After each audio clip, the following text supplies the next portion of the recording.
చిన్నశంకరంపేట మండలం కామారం తాండా గ్రామంలో తెలంగాణ రాష్ట్ర ప్రభుత్వం ప్రతిష్టాత్మకంగా చేపట్టిన ప్రజాపాలన ప్రగతి ప్రణాళిక 99 రోజుల కార్యక్రమంలో భాగంగా నేడు స్థానిక సర్పంచ్ మోహన్ నాయక్ ఆధ్వర్యంలో సఫాయి కార్మికులను శాలువాతో ఘనంగా సత్కరించారు.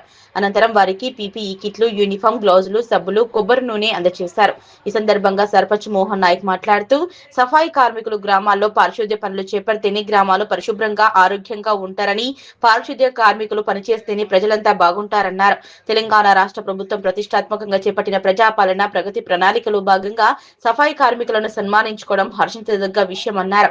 ఈ కార్యక్రమంలో స్థానిక సర్పంచ్ మోహన్ నాయక్ తో పాటు పంచాయతీ కార్యదర్శి స్వర్ణలత, పాలకవర్గ సభ్యులు మోహన్, చందర్, శాంతి, గ్రామస్తులు సేనాపతి రవిచందర్, హరి, రాజు, చందర్ తదితరులు పాల్గొన్నారు.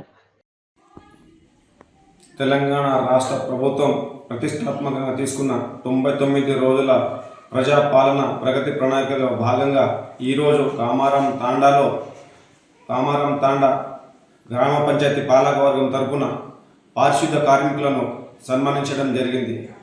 పారిశుద్ధ్య కార్మికులను సన్మానించడం ఈ జన్మలో చేసిన ఒక పుణ్యంగా భావిస్తున్నాను. ఎందుకంటే పారిశుద్ధ్య కార్మికులు లేనిదే మన చుట్టూ పరిశుభ్రత ఉండదు. పారిశుద్ధ్య కార్మికుల వల్లనే మన విలేజ్ శుభ్రంగా ఉంటుంది.